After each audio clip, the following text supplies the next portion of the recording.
Hey everybody, real quick before we start today's episode, I want to tell you about another awesome podcast and probably a unique podcast. You don't probably have nothing like it in your feed. Maybe you do. Maybe I'm wrong. This is a podcast called Burnin' Daylight. It's hosted by a friend of the show, Matt McKinley. It's about liberty. It's about cowboy shit. It's about inappropriate jokes, which I could say the kind of joke, but today's episode of Finding Freedom, I want to keep the explicit label off of it, so I'll let you imagine what kind of jokes I'm talking about. But it's entertainment, and it's a podcast for the working cowboy and for those who want to know more about what it's like to be a cowboy. And quite honestly, who in their right mind does not want to know more about what it's like to be a cowboy? I know I do. Check this podcast out, Burnin' Daylight. You will not regret it. We are born free, and we will die free. The time in between, though, that's complicated. In that time, governments, institutions, and our egos will limit our ability to find true freedom in this life. These are real stories of real people overcoming the odds, persevering in justice, and unlocking their potential. Welcome to Finding Freedom. Here's your host, John Odermatt.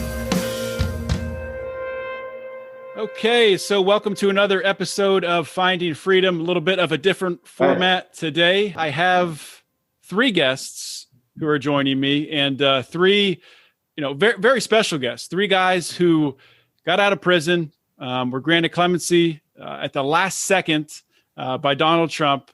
Three guys who were in prison serving life sentences for marijuana, life for pot. So I'm going to introduce real quickly each of them, and then we'll come back around and get like a quicker or a more thorough introduction from each of them. So first want to introduce Corvain Cooper. Corvain was convicted of conspiracy to distribute and possess with intent to distribute at least 1,000 kilograms of marijuana, money laundering, and some IRS reporting stuff. Corvain received, like I said, a life sentence. And at the time, it was without the possibility of parole, and that was in 2014. He did receive clemency from Donald Trump. Corvain, welcome to the show. Thank you. I'm happy to be here. And shout out to Amy, shout out to Bev Curtis, and shout out LPP and all the people that helped us. Very Live Project and everybody that helped us all get out. And there's still people locked up. So it's still 40,000 people locked up, and you still have Luke locked up, and you have Parker Coleman locked up.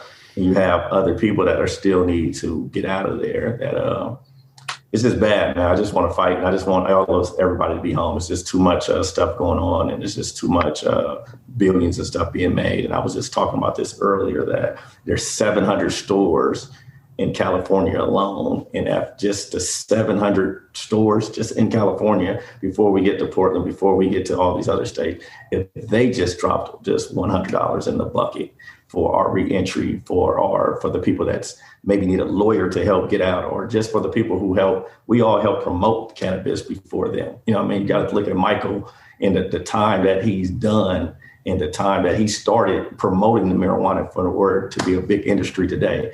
That, he has medical needs, you have dental needs, you have all these needs that you need when you re-enter into society. And we just want them to just drop one little tear in the bucket, because we're prisoners of war, and we fought on the front line for this industry to be where it is today. 100%. Yeah, you guys were facing life sentences, and now they're creating all this tax revenue from selling it legally. And there's still people who are in prison today. I'm all over the country. Jimmy Romans is also with us. Jimmy was charged with conspiracy to distribute marijuana in August of 2010. In February 2013, he was sentenced to life without parole. The sentence was reduced in 2017 to 30 years. And then in January last month, he was granted clemency by Trump. Jimmy, welcome to the show. Hey, I appreciate it, man. Thanks for having me on. And like Corvain said, it's been a struggle. It's bittersweet, because there's a lot of men that got left behind that's been doing the right thing. They've been programming. They've been staying out of trouble, and they need to be out. Like he said, Luke, my co-defendant's actually still in there facing 30 years, Kevin Harden, and Lance Glore. There's several names that we can't even speak on right now. But I want to give a shout out too, like you said, to Amy, Can Do Foundation, Alice Johnson, Jessica Jackson from Reform Alliance, and Weldon Angelos, Chad Marks, a bunch of people that's helped us. Nameless, Freedom Grow, LPP. I mean, I could sit here, the list goes on and on and on. But like he said, like I believe, man, these I sat in there like he did in 2013 and watched lines around the block at these dispensaries, and it's like two different spectrums. We were in basically the same avenue, but two different spectrums, because we're serving a life sentence for something that they're sitting here, got lines around, and they're walking out with packages of weed legally and getting in their car and driving away. So that was bittersweet, because although I love seeing that happen and I love seeing it go mainstream, it's affecting people on the opposite end also. And that was rough to see. Like Corvain said, it was rough to see, but we're out here, we're pushing forward one day at a time. We're trying to stay focused, but like he said, if they just get together, it would be a remarkable difference. And we could all get together. All these advocate groups need to get together, and we need to have a big push. Not this one doing this and this one doing this. Everybody needs to get in unison, and we can have a big push. Because like he said, there's thousands of people in there that deserve to be home. And like him, myself, and Michael, we're going to keep pushing. People advocated for us. We're not going to stop. It's just beginning. So we're going to keep walking the walk. We're going to talk, keep it going, do these interviews like Corvain. He's done, I've probably done over 20. I'm sure he's done over 20. We haven't stopped talking, and we're not going to stop talking. And like I was telling you earlier, we've been in this new thing called Clubhouse. Mm-hmm. And this Clubhouse has got avenues, man. If we get other people in there, there's some powerful people in there, and they can make a difference. They can definitely make a difference, and they already have, and they're willing to put the foot forward and help. And these are people that got connections that can get to, these politicians, these lawmakers, these people in Washington. And let's make a change, man. Let's push for the best.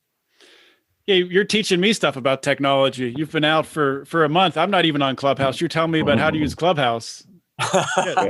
Yeah, I wouldn't have known, but somebody hit me to it. And then I've met Corvain in several rooms, and it's educational, it's networking, but it's also a good time. I've been learning a lot about the cannabis,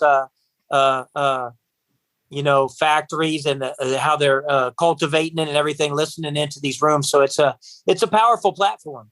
Yeah, it's very powerful. So I want to introduce Michael as well. And Michael, I don't want to butcher your last name. How do you say your last name?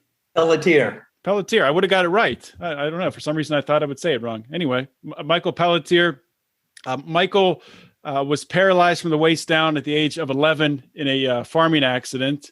And I don't want to tell his story for him, but that's how he got into using marijuana was to help with the pain there medically. And he was sentenced to life without parole back in 2006, and also was granted clemency last month. Michael, welcome to the show. Thank you. I want to thank everybody, Amy, Can Do Foundation, Last Prisoner Project, Freedom Grow Forever, all these people that helped me to get out. And it's a blessing to be out. And it's hard to explain, from being incarcerated for 17 years and just getting out with all this new technology. It's kind of like mind-boggling. And with the dispensaries that are all legal all over the country, it kind of like it's shocking that the truth is finally coming out after all these years from the Anslinger prohibition way back. That the thing is there's too many people incarcerated for something that should be legalized. And a lot of industries, a lot of big companies are going to be kicking in for something that I was put to death because they gave me a life sentence. I didn't think I was ever going to make it out, but gnawing at it one day at a time, and blessed, I'm out. And I thank everybody, people like you, John, to bring these things out to the open, to the public, because there's a lot of ignorance and people just don't know. Maybe it was a medical thing, and it's still a medical thing, actually, but I just can't use it. So I'm on oxybutynin right now for spasms. And so that's where it's at. It's like it's confusing all the way around about the way it's illegal, then it's legal. I mean, if it was a poison back then, it should still be. But and it hurts a lot of people. Family, puts a lot of people in prison. You lose everything. And now people are buying houses, and they took ours. They took everything of ours for the same thing that they're doing. So anyway, just want to thank you, John, and everybody that helped to bring awareness. And I thank you much. Yeah, well, thank you all for coming on the show. And the first question I do want to ask to each of you here, and Michael, you kind of talked about it there, is you thought you weren't going to get out. And we'll start with Jimmy. So did you think the same? Did you think that you were going to serve out this full life sentence? Did you maintain some hope that you would get out? And when did you find out that you were getting clemency? You know, I maintained hope. I can't say I didn't falter and have days where I was like, is this ever going to, am I ever going to go home? Or am I going to, be in here and my parents pass away and everybody that I know passes away and sooner or later I pass away, them thoughts come in your head. When you get a life sentence in the federal system, a life sentence is basically a walking death sentence. I mean, I'm not taking away from the guys on death row because, of course, they have it terrible. But basically, it is a walking death sentence. And it's rough. I did 3 years at the same prison with Michael. I mean, we've seen each other every day. And we had to lift each other up. I mean, there were days that he had bad days. There were days that I had bad days. But we had to lift each other up and push each other and focus on. You have to have hope, man. You have to keep hope alive. You have to keep your head up. You have to walk tall. And you got to hope for a better tomorrow. And our better tomorrow came on January 20th when President Trump signed them clemencies in the 11th hour. And when I say the 11th hour, I mean the 11th hour. Did you have any idea that it was coming at that point in time? Well, like Corvain and Michael, we had people pushing for us all this time, but you never really actually know who's going to be on it until the list is finalized. I mean, you hope, and you got good advocates, and you're hearing stuff like, okay, your stuff's at the White House. It's at the right spot. It's on this desk. They're talking about your name. But you don't know until your name's actually on there, because he did 143. I believe 70-some were pardons and 70-some were commutations. Well, 70-some commutations out of 165,000 inmates, the percentage is just, I don't even know what that would be. Yeah, 14,000 people applied. You know what I mean? So the percentage has got to be 0.00 and then maybe some numbers. I mean, it's very minimal. But my family all found out the night before. But of course, we've been on lockdown because of COVID. So we wasn't watching no TVs or nothing like that. So I actually didn't find out till 9:00 that morning on the 20th. The guard came up and told me I need to come down to the office.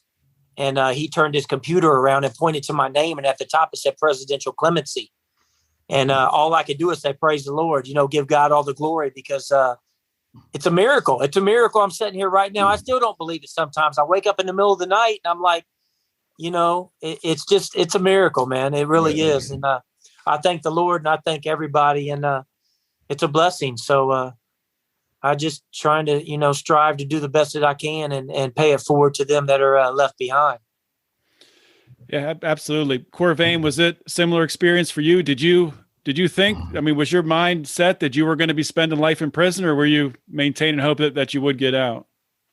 Me and Jimmy are like cousins. We're like brothers and cousins. Like, not only is our cases both similar, where got a case out of states that we've never been to, but just like him, we was on lockdown as well. So while we're on lockdown, I don't find out till the morning. So me and Jimmy finds out at the right time. We're meant. It's just something that's, our stories are so in line, where we got caught around the same time. We're parallel with the same age. His case was out of Texas. Miles was out of Charlotte. and it's all testimony where they don't have any rock or evidence. So it's just, oh man, it was just crazy because the night before I was telling people I had a little hope though. I had like a lot of hope, and I would always tell people I was coming home. I didn't know the date, but just like you said, it's like, this is a long shot. You're waiting on a lottery pick. And if we don't get this pick with Trump, with all the stuff Trump has going on, remind me, we're banking on somebody who has a thing going on with the Capitol. He has election fraud. He has all this stuff going on. So to even think about us when you have all this stuff going on, when the finger's pointed at you, salute him for that. You know what I mean? To even be thinking about us in the last hour of anything. You feel what I'm saying? With the fingers pointed at him. But I always would tell people, then people will wonder, why did I bank on Trump? And why are you putting all your signatures for Trump? You don't. But I said he's unpredictable. First of all, he's unpredictable. You don't know what Trump's going to do. So I got my signature to him, and then we start pushing. And I told people I'm gonna leave when Trump leave, and I left when Trump left. So it's power, right. It's power in words, and it's power in faith. You know what I mean? Mm-hmm. So I'm just thankful, man. I'm just thankful. Like you said, it's like sometimes you got to pinch yourself. Like, damn, I'm here. And people even want to talk and hear from me. And I just was living in Pollock in a cell, locked in a cell, eating 3 bag lunches a day. You know what I mean? So thank you, John, like Michael said, for even letting us tell a story and letting us project out to the public what's really going on. Oh, thank you guys for sharing your story. I mean, people need to hear this. A lot of people don't even know that there are and were people in prison serving life sentences for pot. I mean, it's amazing how many people have no idea that's even happening.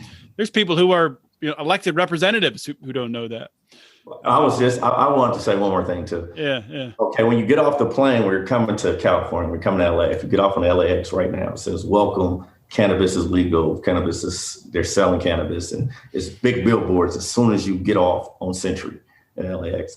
I was just saying earlier that it'd be nice if they said, if that's where all those $100 and stuff like that goes to too, that I was saying of all the stuff. Now they can promote, and now the same way you promote selling it, promote that people are dying in jail behind this. I've seen 7 suicides and 5 murders while I was locked up.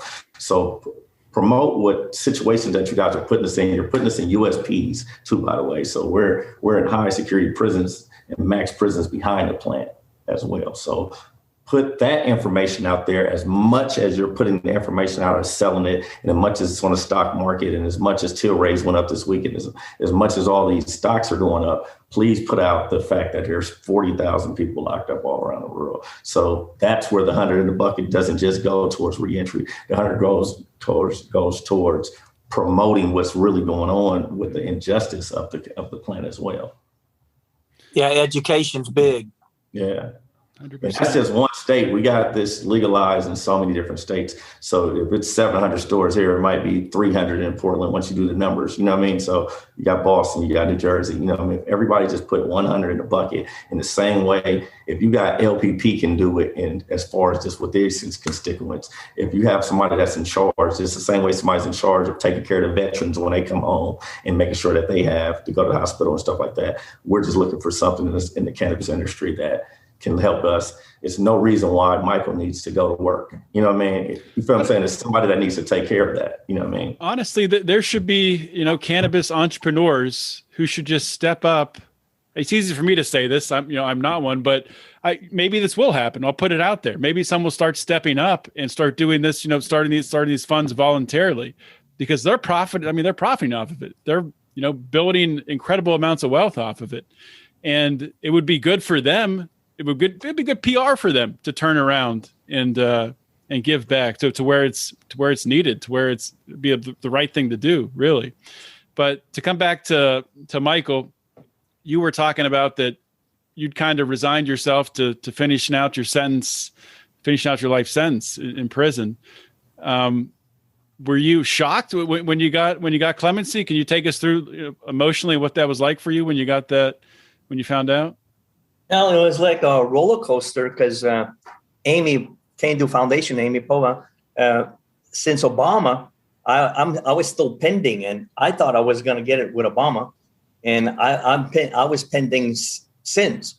And then last April, I forgot what it was, but it kind of like I had a chance, so I packed my stuff, all my belongings, in my bags, and they were packed till I got clemency.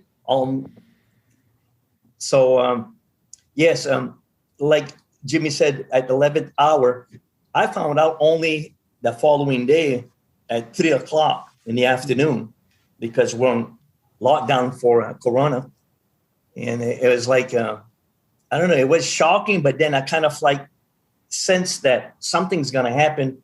But if it wouldn't happen this time, hopefully it would happen soon, because with Biden and the way they were talking that they were going to legalize it and whatever. So it gave me hope. I still had hope all the way through, kind of like, but it fades away, you know what I mean?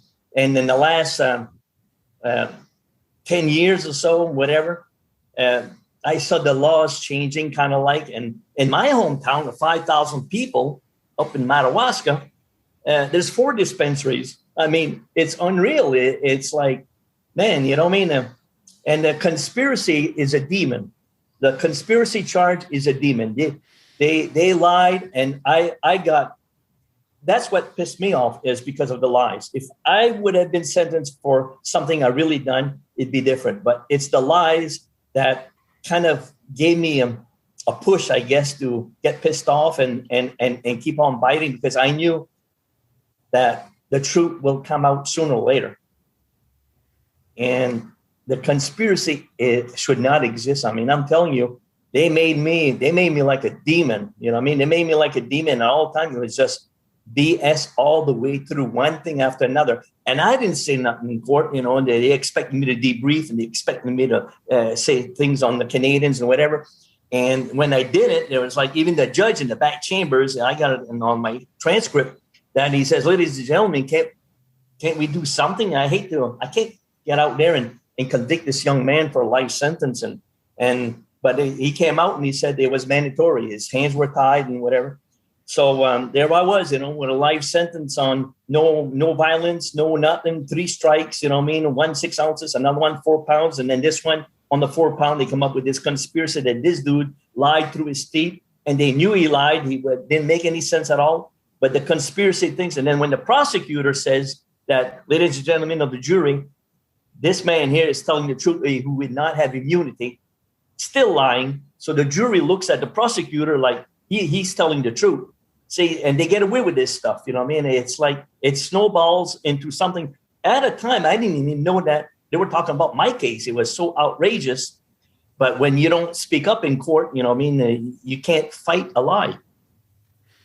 Oh, I'm glad you talked about your case, because that was my next question. But just so one more thing on the conspiracy charges, just so everybody knows exactly what that means. There were no drugs in your case, right? Nothing, not even a joint, nothing. They had nothing. So it was all just based on hearsay evidence. Ghost dope, yeah. And when you went into the trial, you thought you had a good chance to win it? Well, I knew the truth.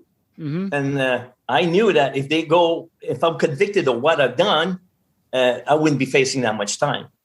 But when the lies started coming in, it makes you wonder. It's like, where is this going? And it snowballed, and they manifest. And of course, the prosecutor will proffer the witness, because, you know, and they know it too. You know, and he ain't gonna say 5 pounds; he's gonna say 500. And he gets a better chance for immunity, and he senses it. And so they exaggerate and lie through their teeth that don't make any sense at all. So just to continue on, so everyone can hear about each of your cases. I know Jimmy and Corvain's cases, you kind of talked about earlier, that they're very similar. But I guess we'll start with Jimmy, if you just want to talk about your case and what happened there. Well, the state of Indiana picked me up for a state charge, and I pled guilty to financing the dealing of marijuana, because I never was around any marijuana or anything. And I signed a plea agreement for 1 year. Well, 10 months into that 1 year, the feds came and indicted me out of Texas. Like I said, a place I'd never been to before. And indicted me for 1,000 kilos or more of distributing marijuana. So I got taken down to Texas, and I'm, going through trial and all this. And the big thing that we were fighting was venue, jurisdiction. because I'd never been there. Nothing ever happened in Texas. The drugs were bought in Indiana. They were sold in Indiana. They were paid for in Indiana. But with a conspiracy charge, they can charge you anywhere they say that there was one single act that happened in any jurisdiction, any district, anywhere along the way. So they took 16 of us from Indiana down to Texas because one guy lived in Texas. So I went to trial, and of course we lost. And at trial, you got to get found guilty beyond a reasonable doubt. But at sentencing, they can put these sentencing enhancements on you, and they only have to be what's called a preponderance of the evidence. And who else is there that is to say that it's a preponderance of the evidence but the judge? So basically, it's your back against the wall. The judge is going to give you the enhancements that they want, and that jacks your time up. So I went from a base level of 36 because the feds go on a guideline range. It's a sentencing guideline range. And it goes to level 43 is the top level. Well, they put these sentencing enhancements on you, and you start out with a base level. They jack up the drug amount. You start out with a base level. Then they put these enhancements. They can give you so many points for leadership, so many points for a stash house, so many points for this, so many points for that. And I ended up being a level 44, which the charts only go to 43. But if it's anything over 43, they just consider it as a 43. And 43 is life across the board. Jeez. No matter if you don't have any criminal history, no matter anything, it's life across the board. So that's what I ended up getting. And at sentencing, I remember they had me stand up. They were getting ready to read my sentence to me. And before you get sentenced, you get what's called a pre-sentence investigation or a pre-sentence report. Mm-hmm. And the probation officer does that about a month or so before. And you get that back in the mail before you go. And pretty much, I would say 95% of the time, the judge goes with what the probation officer recommends. So mine recommended life. So I kind of knew that I was probably going to get a life sentence before I even went to my sentencing hearing. So when they had me stand up, of course, 3 or 4 marshals came and stood up real close behind me because if you can imagine, they already figure what I'm going to get. And you can imagine over the years, I'm sure more than several people that's gotten a life sentence have shown their butts, so to speak, and maybe done some crazy things in the courtroom. So I can feel the presence of these marshals right up on my back.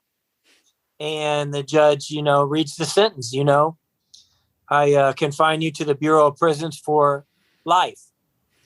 And is there anything you want to say to the court? And the only thing I could say is, God bless you, Your Honor, and God bless this court. Then I said, let's go.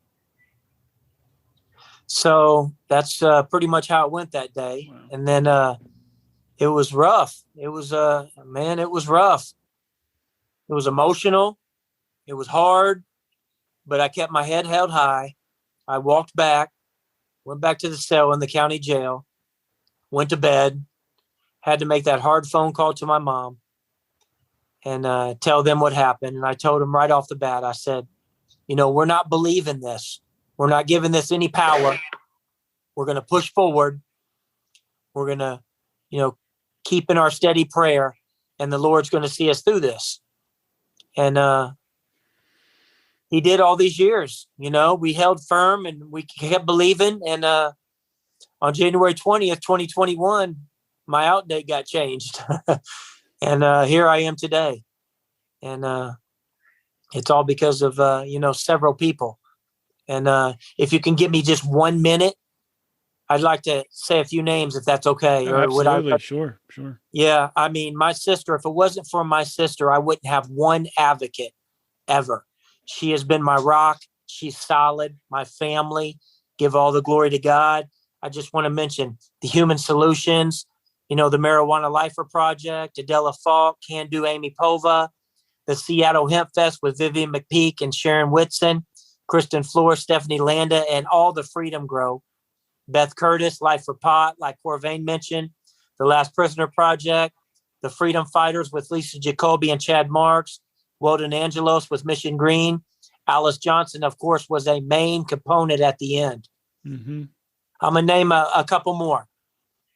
Jessica Jackson with the Reform Alliance, President Trump, first and foremost, besides the Lord, Ivanka and Jared Kushner.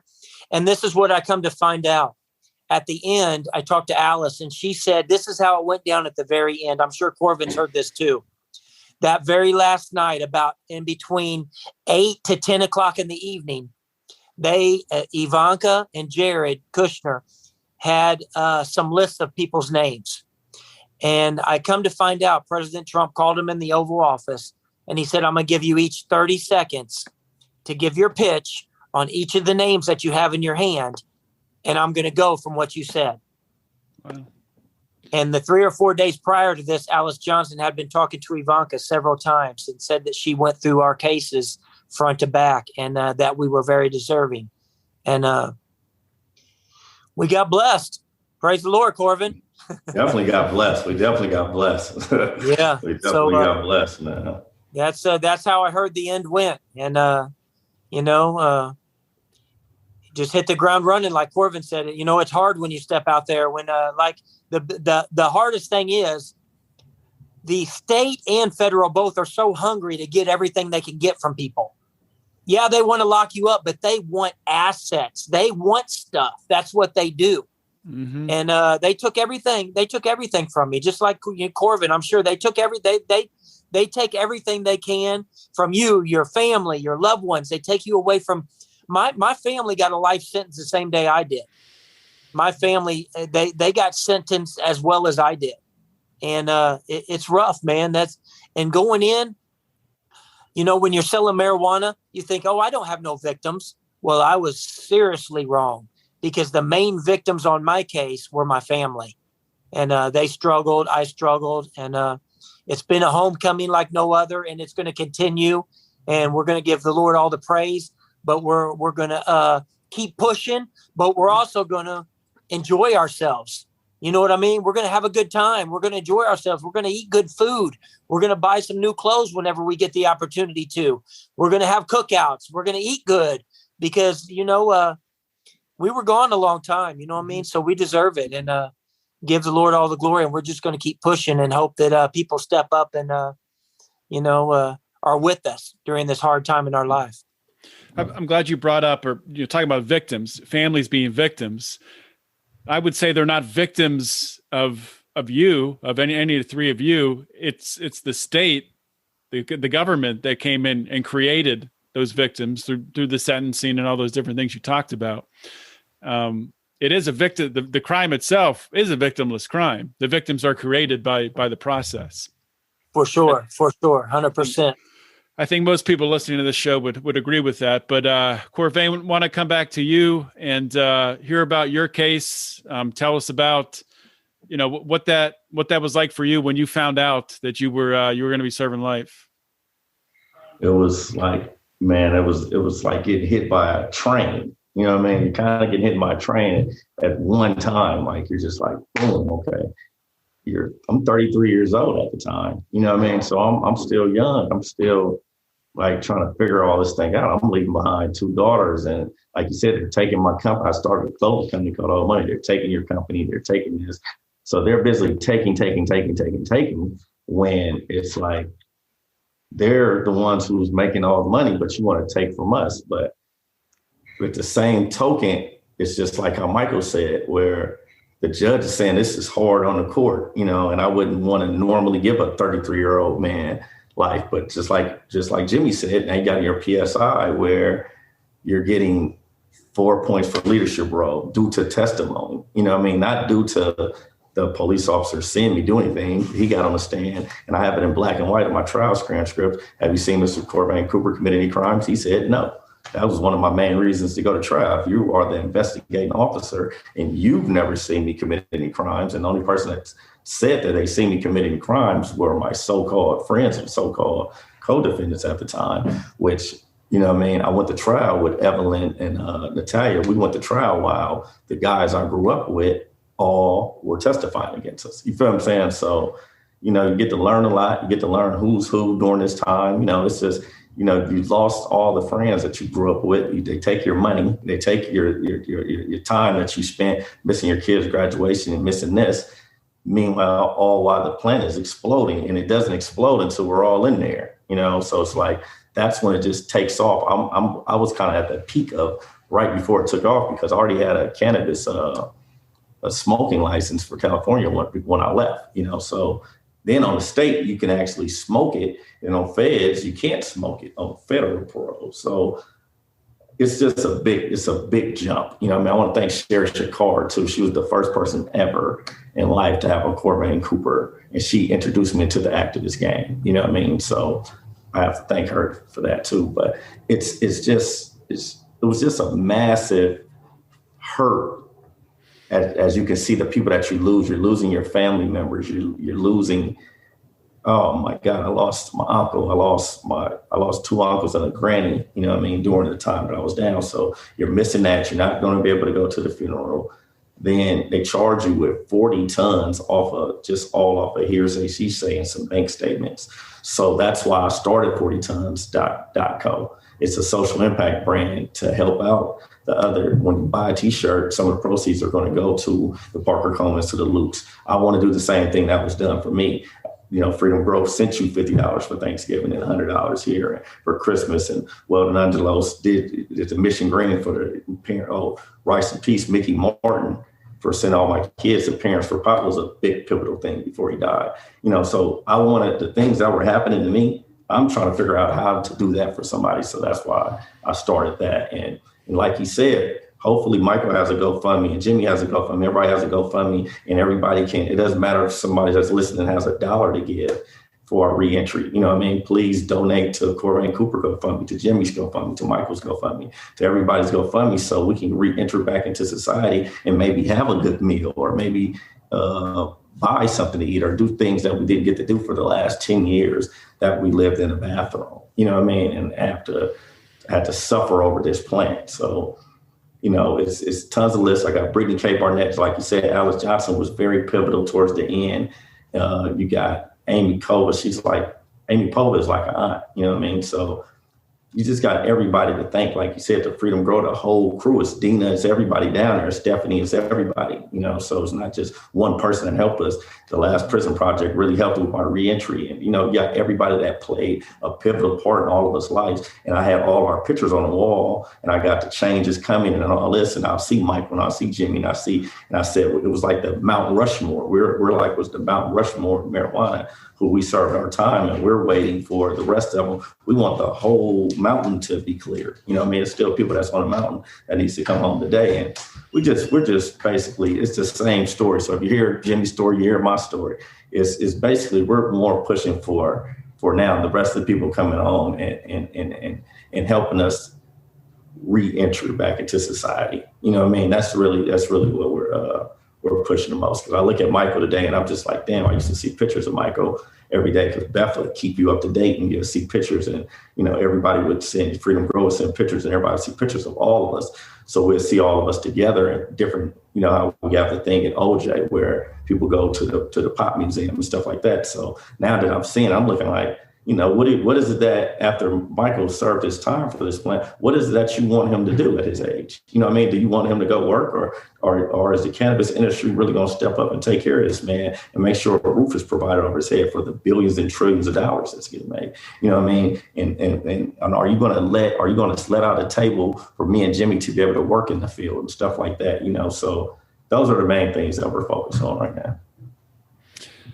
All right, guys. Well, just a couple minutes left here. Just want to go around the room one more time and, talk about, I want you to talk about, something positive. If you could share with us, maybe not the first thing you ate that when you got out, but really the first really good meal that you had. If you could share that, and also talk about, feel free to plug anything that you're working on or anything else that you want to point people towards. So we'll start with Michael on that. Yes, thank you. Well, the first thing I ate was McDonald's. I said the first really good thing. First really good real thing. Fries. It was like, wow, not soggy or nothing. It was like, man, it was a treat. Just McDonald's, something so simple. Yeah. Well, to be positive, man, I came back last night in Florida. You can ride around with a go-kart, not a go-kart, a golf cart. And I was on my brother's golf cart. I'm living at my brother's house. And I arrived because I went to the little canal and fed the ducks and a turtle and the fishes. And I come back, he's laying in a hammock with a beer. And he says, man, you look happy, Mike. He says, it must be wild. Huh? I mean, from a month ago, he says, what is the feeling? It's like being born. I says, Dave, the only way I can explain, I says, close your eyes right now. Now open them. And there's palm trees around and whatever. He's got a nice place. I says, when your eyes were closed, you're incarcerated. And when your eyes open, you were free. That's how massive it felt to me. Just seeing a tree, a real tree, just the first. I came here and I went and he showed me around at 1:00 at night. And he says, you coming in? I says, no. I got to stay here. He says, what are you doing? I'm looking up in the sky. I said, it's the fresh air. I haven't had fresh air for so many months. And it's like, you serious? Just breathing real fresh air, you know what I mean? And with the corona thing, man, it's hell in there. And he kind of like looked at me and he says, man, you've been through a hard time, my brother. And yeah, I have, but you know what I mean? Here I am. But yes, the conspiracy thing is mean. And like Jimmy said, they're looking out for assets. They throw at you something so outrageous, like a life sentence, that most people will say something just to get out of it. And that's what they want. So then the ball goes to the other court, and then they'll do the same with this guy, push him to the limit so he will debrief or whatever. And it has nothing to do with what's legal and what's not and what's right and what's wrong. It has to do with financially. It has to do with money, because that's bottom line. They don't care about, you're just a number. It's what they can get out of you. Like me, I'm a paraplegic since the age of 11. They fined me $83,000. Since the age of 18, my Social Security, they're making me pay that back. I was told the feds can only go 5 years. They're making me pay $83,000 since the age of 18. I'm 65 now, since the age of 18. And when the prosecutor said that I was bilking the system, I thought to myself, bilking the system, $83,000 for what, 40, 50 years, whatever. And then when he said that I was living a life of luxury out of my means because I had an ATV, I had a snowmobile, I told my lawyer, I says, tell him that I'll take his legs away. That's luxury. Nobody will carry me to the ice shack. Nobody will bring me in the woods. I need my snowmobile to be able to go fishing. I need my ATV. I says, that's luxury. That's a necessity for me.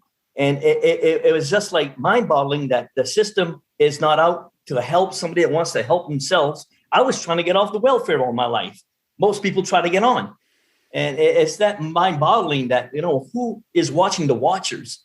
You know, it don't make any sense. There's so many things that don't make any sense. And it's obvious, but they don't care. They look out to get the money, whatever they can get out of you. And they're pushing people to the breaking point. It's a nasty system. The state is a nasty system that we have here. But come back to Jimmy. Starting off, when you got out, what's the first good thing you ate?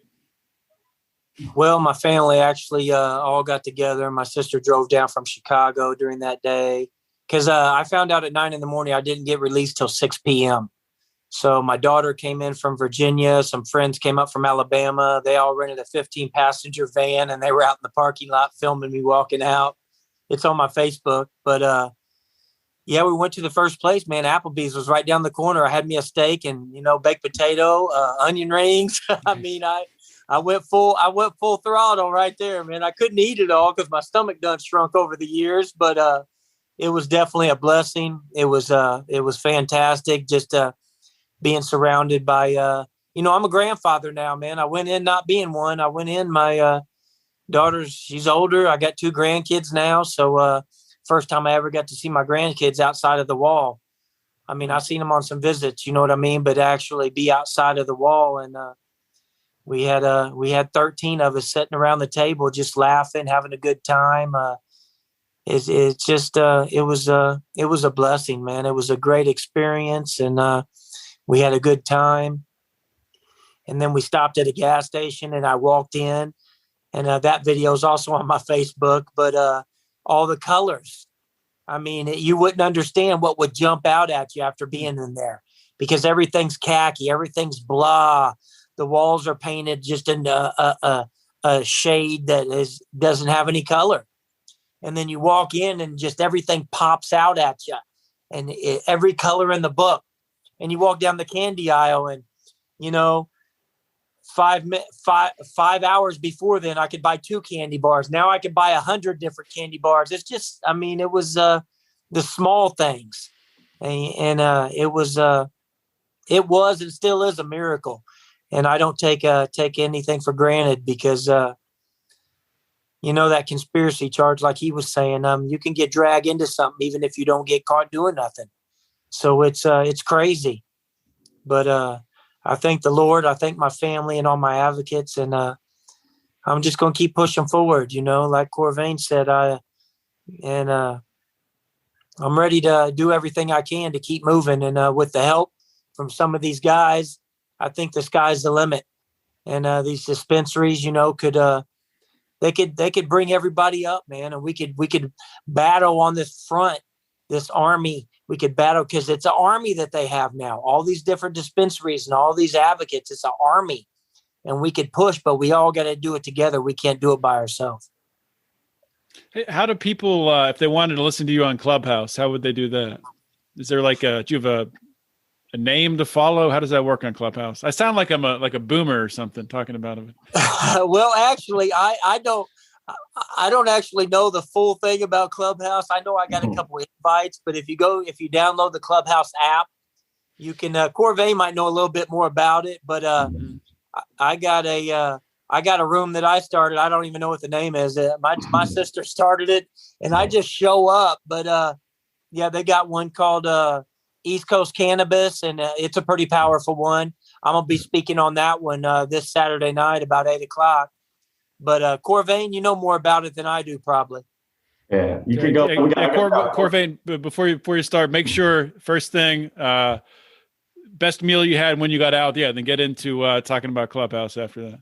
Oh, also one more thing before you start, Corvain. If everybody, you can look me up under my Facebook, Jimmy Romans. You know what I mean? I'm accepting friends, and I'll talk to you also on Instagram. It's free Jimmy Romans. But it's going to get changed to Jimmy Romans Free, because my sister started that for me back when she was trying to get me out.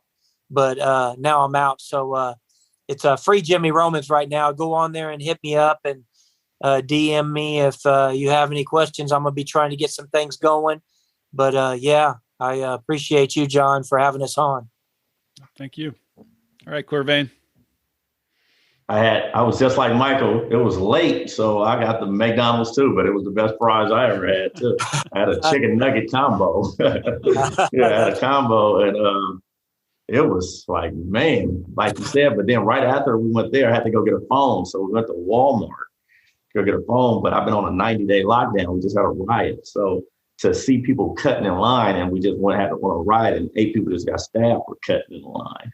Yeah, that was just like, whoa, you're looking like people are cutting in line. Like, I just left a place where you cut in line, and I was serious. So I was on a 90-day lockdown coming up when I was going to Walmart. But yeah, those were the first 2 places I went. But the McDonald's was great, and like they said, we have to stand on this stuff. This conspiracy is really the main law. It's not really the marijuana is the problem. The conspiracy and the marijuana is a double problem, because it's a web you can't get out of. The persons that probably got me and Jimmy, they were already in jail, and they can to give somebody the most power to take you off the street, and they're in jail. That's pretty serious. You know what I mean? That's pretty dangerous to let people in jail get people off the street with no kind of hardcore evidence of just them saying what they're saying to the detective. So that's pretty deep, you know what I mean? And people need to look into that. And the conspiracy law needs to have some kind of red tape around it, because you're taking people away from their life and away from their family. And it's very seriously the trauma that you're causing when you're doing that. But yeah, I just, you can follow me at Corvain Cooper on Instagram. Like you said, about the Clubhouse, it's Corvain Cooper on Clubhouse and 40 Tons on Clubhouse.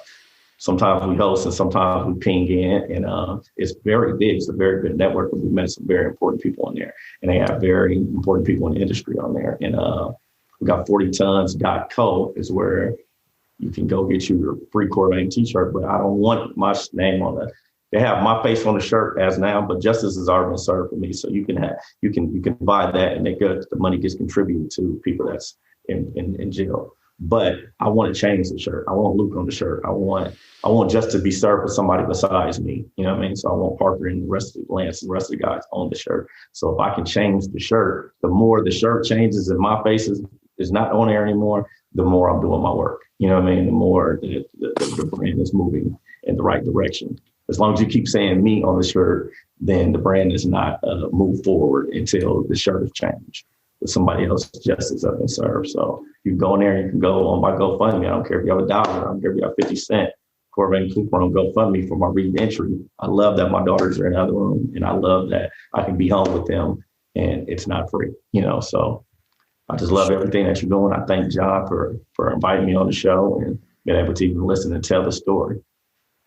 Yeah. Well, thank all three of you for coming on the show, and send me any links or, GoFundMe or any social media stuff that you want me to post on the show notes page. I'll put that all up there, and people can go to the show notes page or our website and find it. But just thank you all for coming on. And like I said at the top, I'd like to, down the road, a month or two or so, have each of you back on individually and do a more in-depth interview. Sounds good. I'll send you a few links. Definitely. Sounds good. All right, Michael. All right, Corvain. Nice seeing you guys. Same here. Nice seeing you, guys. Anthony. Thanks, John. Thank you all. Have a good night. Same with you. Thank you. Good night. Thank you. All right. Thank you. Hey friends, what is happening? Just a quick note. I want to talk to you about another great podcast, one that I listen to all the time. It's called Good Morning Liberty. It's hosted by our good friends, Nate and Charlie. These are two guys that, I'll tell you what, they do a great job of sorting through the news and pulling out the most important stuff. They're two guys that they actually work together, and they have a healthcare IT consulting company. So really cool, interesting background for a lot of the things that we're going through today with the pandemic and everything else.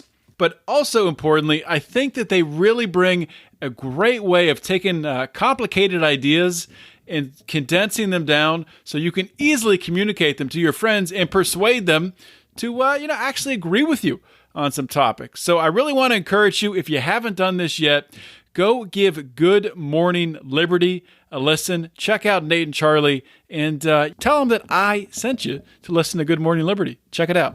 Hope you all enjoyed that interview on Finding Freedom. Another awesome guest. And hopefully you guys also have subscribed to the Lions of Liberty podcast, and you're getting all three of our unique shows in your little listening device delivered to your ears. If you haven't, please do that. Just go to your app, you know how to do it, and subscribe. You can also leave us a 5-star review and a nice comment. We would prefer if you did it on Apple Podcasts, but anywhere you can on the internet, please leave us a positive comment. Also, the 3 shows that we have, Monday's show with Mark Claire, our flagship program, our longest running program, and on Wednesday, Electric Liberty Land with Brian McWilliams. Those guys have been killing it, and I am so excited about the direction of Lions of Liberty. We're seeing some awesome numbers right now, and we're going to continue to grow, so it's great stuff. If you want to support us, we would love that too. Please go to patreon.com/Lions of Liberty. You can support us for as little as a couple bucks, or if you get in at a higher level, you get merchandise and access to us, and all the way up to you can advertise on the show or get to even produce a show. So check it all out, patreon.com/Lions of Liberty. And if you haven't checked it out yet, please consider checking out the Lions of Liberty store, where we have some awesome t-shirts. We have a Taxation is Death t-shirt with an awesome design. We have a Wax On, Tax Off t-shirt. And we're always coming up with new ideas and adding new t-shirt designs to the store. Check that out at lionsofliberty.store. And if you're in the Pride, you get a discount on anything you buy in the store. So you do both of those things and you win. That's all I got, everyone. Thank you so much for listening to today's episode. This is John Odermatt signing off. Always remember to keep your head up and the fires of liberty burning.